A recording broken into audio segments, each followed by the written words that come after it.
Lecture number 2 important lecture angle two rays with the common starting point. कोई तो raise जिनका starting point क्या हो, सेम हो। हम पॉजिटिव एक्स एक्सिस को इनिशियल रे कहते हैं। क्या कहते हैं जी? इनिशियल रे स्टैंडर्ड एंगल के लिए जी। और सेकंड रे हम कोई भी बना लें। सेकंड रे के लिए हमारे पास ये हमने सेकंड रे खींची, ये हमारी क्या हो जाएगी? Terminal rays. ये हमारे पास आ जाएगी जी टर्मिनल रेज। एंड नहीं कहना क्योंकि ये आगे भी चल सकती है। टर्मिनल रेज कहता है two rays with the common starting point, जिनका स्टार्टिंग पॉइंट सेम हो। ये दोनों का स्टार्टिंग पॉइंट सेम है, इस कॉल्ड एन एंगल जी। कहता है two rays with the common starting point form an angle. हम इसे एंगल कहते हैं, यानी थीटा कोई भी ले रहे हैं, अल्फा बीटा नाम दे लें। ये हमारे पास एंगल की यूनिट्स ऑफ एंगल क्या है? डिग्री और रेडियन। दो तरह के यूनिट हमने पीछे पढ़ ली, पूरी एक्सरसाइज उनमें सब कुछ डिस्कस किया, डिग्री और रेडियन क्या है। अच्छा, स्टार्टिंग यहाँ से होती है इनिशियल पॉजिटिव एक्स एक्सिस। ये इनिशियल यहाँ पे 0 डिग्री एंगल होता है, 0 डिग्री और 0 रेडियन।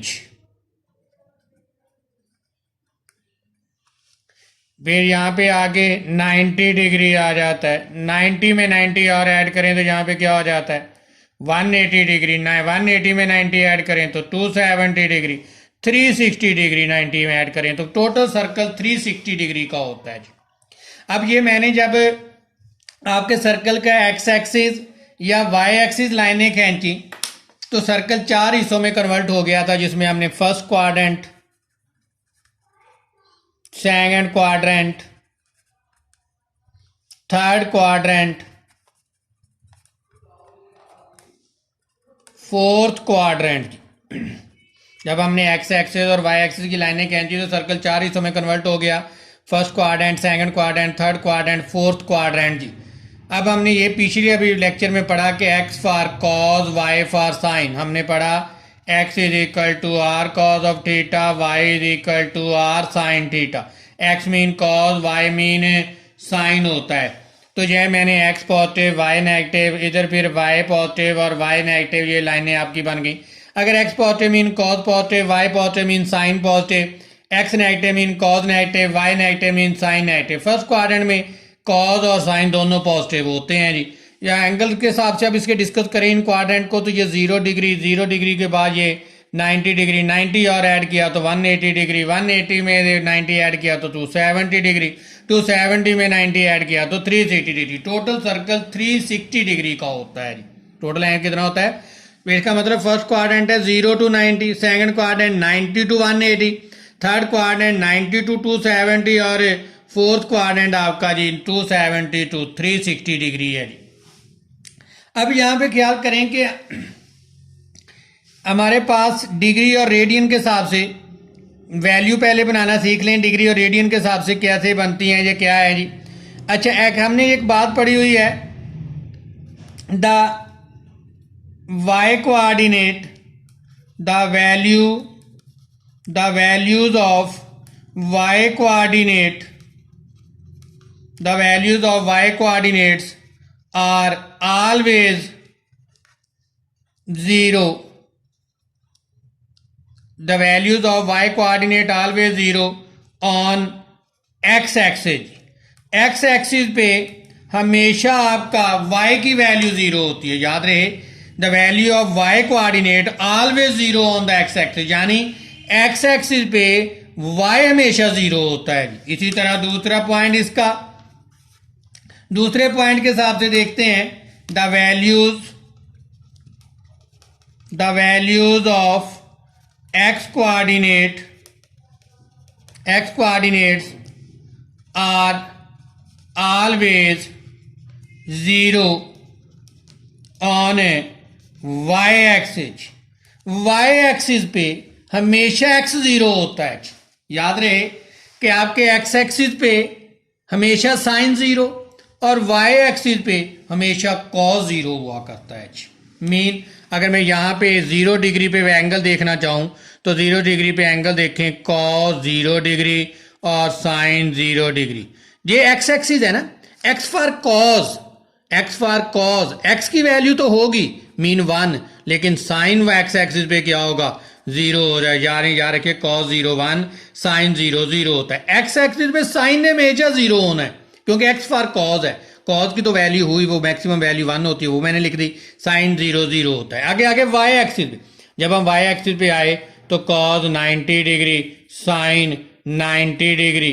अच्छा ये क्या है, वाई एक्सिस है, 90 किस पे है, वाई एक्सिस पे है। वाई एक्सिस पे कॉज हमेशा जीरो होता है जी, तो एक्स जीरो होता है जी, एक्स जीरो हो गया और साइन की वैल्यू यानी 1 हो जाएगी जी, एक्स फॉर कॉज, तो कॉज वाई एक्सिस पे क्या हो जाएगा जीरो और साइन क्या हो जाएगा 1।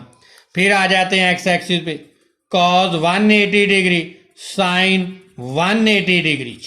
अब मैं एक्स एक्सिस पे हूं, एक्स एक्सिस पे साइन ने जीरो हो जाना है, ये साइन जीरो हो गया और कॉज क्या हो जाएगा -1 क्योंकि हम नेगेटिव साइड पे हैं। इसी तरह यहां पे आ रहे हैं जी, ये आ जाएगा आपके पास cos 270 डिग्री और साइन 270 डिग्री। अब ये 270 डिग्री कहाँ पे है, ये वाई एक्सिस पे है। अगर वाई एक्सिस पे है तो फिर यहाँ पे कॉज को क्या हो जाना चाहिए जी, जीरो, तो कॉज जीरो होता है और आपका साइन क्या हो जाएगा, नेगेटिव साइड पे है तो -1। तो याद रहे कि एक्स एक्सिस पे देखें साइन दोनों जगह जीरो था और इधर कॉज की वैल्यू पॉजिटिव थी, इधर नेगेटिव। इसी तरह वाई एक्सिस पे कॉज जीरो होना है, एक्स ने जीरो होना है और वाई की वैल्यू क्या होगी 1 और -1। अब आपने ये भी पढ़ लिया फर्स्ट क्वाड्रेंट में कॉज पॉजिटिव है, साइन पॉजिटिव है, पॉजिटिव पॉजिटिव, टेन पॉजिटिव है। फिर सेकंड क्वाड्रेंट में X negative mean cos negative, sine positive, positive negative, tan negative. Third quadrant में क्या है, X negative mean cos negative, Y negative mean sine negative, negative negative, tan positive. Third fourth quadrant में X positive mean cos positive, sine negative और negative positive, tan negative हो जाएगा। अब ये value मैंने आपको वो बताई जो एक्स एक्सिस और वाई एक्सिस पे लाई करती हैं। एक्स एक्सिस पे 0 180 और 360 होता है, वाई एक्सिस पे 90 और 270 होता है। अच्छा ये वैल्यू में रेडियन की फॉर्म है, ये 0 रेडियन 90 डिग्री बराबर होता है π/2 रेडियन के और 180 बराबर होता है पाई रेडियन के और बेटा ये 270 डिग्री बराबर होता है 3π/2 रेडियन के और 360 बराबर होता है 2π रेडियन के। तो याद रखें रेडियन के हिसाब से यहाँ पे 0 π/2 पाई और 3π/2 और 2π होते हैं जी। अब हम वैल्यू बनाना सीखेंगे 0 डिग्री 1 डिग्री की कैसे बनती हैं जी। अब मैं लिखा यहाँ पे रेडियन, रेडियन के हिसाब से वैल्यू क्या होंगी, रेडियन के हिसाब से होता है जी 0 रेडियन π/6 यानी 30 degree, π/4 mean 45 degree, π/3 mean 60 degree, π/2 mean 90 degree. ये मैंने वैल्यू लिखी है रेडियन में। डिग्री में क्या होंगी, ये हमने फर्स्ट चैप्टर 9.1 में पढ़ी। 0 रेडियन 0 डिग्री के बराबर होता है, π/6 किसके बराबर होता है, 30 डिग्री के π/4 किसके बराबर होता है, 45 डिग्री के π/3 किसके बराबर होता है, 60 डिग्री के π/2 किसके बराबर होता है, 90 डिग्री के। ख्याल रहे 0 डिग्री और 0 रेडियन बराबर होते हैं, 30 डिग्री बराबर होता है π/6, 45 डिग्री बराबर होता है π/4, 60 डिग्री बराबर होता है π/3 रेडियन के, 90 डिग्री बराबर होता है π/2 के। अगर याद करने में मुश्किल हो तो ये तरतीब है, सिर्फ 6 के बाद 5 नहीं है, बाकी तरतीब है से π/6 6 4 3 2 तरतीब से चलते हैं, सिर्फ 5 नहीं है दरमियान में, 6 के बाद 4 आ जाएगा, 5 छोड़ देना है, 4 3 2 लगातार है। आगे आ जाएंगे हम लोग, ये वैल्यू इनकी फाइंड आउट कैसे करनी है। गिनती तो आपको आती है बच्चों, 0 1 2 3 4 तक गिनती लिखें, इसे डिविजिबल बाई 4 कर दें। डिविजिबल बाई 4 किया 0, 4 पे डिवाइड किया 1/4, 4 पे डिवाइड किया तो 1/2, 4 पे डिवाइड किया तो 3/4, 4 पे डिवाइड किया तो 1 जी। अब इसका स्क्वायर रूट ले लें जी, हमने क्या लेना है, स्क्वायर रूट। जब स्क्वायर रूट लिया 0 का स्क्वायर रूट 0, 1 का स्क्वायर रूट 1, 4 का स्क्वायर रूट 2 जी, ये आ जाएगा 1, 2 का स्क्वायर रूट √2, ये आ जाएगा √3, 4 का √2 और ये 1 जी। तो ये जो वैल्यू आई हैं ये साइन थीटा की हैं, साइन 0 1/2 1/√2 √3/2 और 1 जी।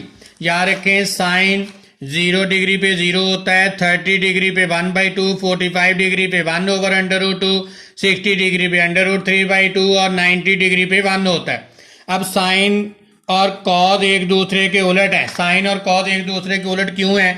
अगर एक एक्स एक्सिस पे लाई करता है तो दूसरा वाई एक्सिस पे लाई करता है, तो इसके हिसाब से कॉज और साइन उलट है। अगर साइन 0 और 1/2, 1/√3/2 और 1 है, इसको उलट करके लिखते हैं तो कॉज की वैल्यू बन जाएगी। जो 1 पहले पे पॉइंट पे ले आए, √3 इधर सेकंड पे ले आए, अब 1/√, तो खैर 1/√2 के बराबर आएगा। ये लास्ट पे चला जाए, सेकंड लास्ट पे चला जाएगा 1/2 और ये आ जाएगा जी 0। आप कॉस साइन की वैल्यू को उलट करके लिख दें। इधर से पहले लिखना 1, फिर √3/2, 1/2, फिर 1/2, फिर 0। तो याद रखें कॉस 0 1 होता है, कॉस 30 डिग्री √3/2 होता है, 45 डिग्री 1/√2 के बराबर होता है, 60 डिग्री 1/2 होता है, 90 डिग्री बराबर होता है 0 के। टेन की वैल्यू कैसे निकलेंगी? टेन थीटा जी, टेन होता है साइन ओवर कॉस। साइन की वैल्यू को ऊपर लिखना है, कॉस के नीचे, यानी 0 ऊपर रखना है और 1 नीचे। 0/1 जवाब 0 जी। इसी तरह 1/2 को ऊपर रखना है, √3/2 को नीचे, 2 से 2 कैंसिल हो जाना, ऊपर आ जाना है 1, नीचे आ जाना है √3 जी। अच्छा 1/√2 से 1/√2 कैंसिल होके आ जाना है 1 जी। आगे आ जाए √3/2 को ऊपर रखेंगे, 1/2 को नीचे रखेंगे, 2 से 2 कैंसिल हो जाएगा, ऊपर बचेगा √3, नीचे 1, 1 लिखने की जरूरत नहीं। आखिरी हो जाएगा 1 ऊपर 0 नीचे, 1/0 हो जाएगा इन्फिनिटी। तो याद रखें कॉज इन्फिनिटी टेन 90 डिग्री पे इन्फिनिटी होता है जी। टेन 90 डिग्री पे क्या हो जाएगा? इन्फिनिटी जी। अब एक और इंपॉर्टेंट बात आपको बता दूं साइन के, साइन और कॉज के हवाले से। Sine theta is an odd function जी। याद रखिएगा साइन एक ऑड फंक्शन है। क्यों ऑड है? तो इसके हिसाब से जरा देखिए, अगर साइन ऑड है तो साइन के एंगल में कभी नेगेटिव आया तो साइन अपनी नेगेटिव को बाहर निकाल देगा। ऑड पावर जो होती है वो कभी अपनी नेगेटिव को पॉजिटिव नहीं करती बल्कि नेगेटिव ही रहने देती है। तो साइन के एंगल में कभी, क्योंकि साइन एक ऑड फंक्शन है, साइन के एंगल में कभी नेगेटिव आया उसने अपनी नेगेटिव को बाहर निकाल देना है। आगे आ जाना है जी, since cos theta is an even function जी। याद रखना है कॉज एक इवन फंक्शन है, यानी कॉज के एंगल में कभी नेगेटिव आया उसने अपने नेगेटिव को पॉजिटिव कर देना है। साइन एक ऑड फंक्शन है, साइन के एंगल में कभी नेगेटिव आया उसने अपने नेगेटिव बाहर निकाल देना है, और कॉज के एंगल में कभी नेगेटिव आया तो उसने अपना नेगेटिव पॉजिटिव कर देना है, क्योंकि वो इवन फंक्शन है। अब याद रखें जिस फंक्शन में भी साइन मौजूद है वो सारे ही ऑड है। मीन टेन, टेन क्या होता है जी? टेन होता है sine theta over cos theta, इसमें साइन मौजूद है तो टेन भी ऑड फंक्शन है, ये भी अपनी नेगेटिव बाहर निकाल देगा। कॉट क्या होगा जी? कॉट आ जाएगा जी, कॉज कॉट होता है कॉज ओवर साइन, इसमें भी साइन मौजूद होता है, ये भी ऑड फंक्शन है, ये भी अपनी नेगेटिव बाहर निकाल देगा। आगे आ जाएगा कोसिकन, कोसिकन में भी क्या होता है? कोसिकन होता है 1/sin, इसमें भी साइन मौजूद है, ये भी अपनी नेगेटिव बाहर निकाल देगा। याद रखें साइन, टेन, कॉट, कोसिकन सारे ऑड फंक्शन है। क्यों? इन सभी में साइन आता है, जिस फंक्शन में साइन आ गया वो ऑड फंक्शन है, अपनी नेगेटिव को बाहर निकाल देगा जी। Since cos theta is even function, cos even function है, कॉस के एंगल में अगर नेगेटिव आए तो वो पॉजिटिव कर देगा। अच्छा ये इसका उलट, कॉस का उलट होता है सीकन, सीकन में कहीं साइन मौजूद नहीं है तो ये भी अपनी नेगेटिव को क्या कर देगा जी? पॉजिटिव जी। तो याद रखें कि कॉस और उसका उलट इवन है, कॉस और उसका उलट इवन है, बाकी सब ऑड है जी। कॉस और सीकन अपनी नेगेटिव को पॉजिटिव करेंगे, बाकी सारे अपनी नेगेटिव को बाहर निकाल देंगे जी।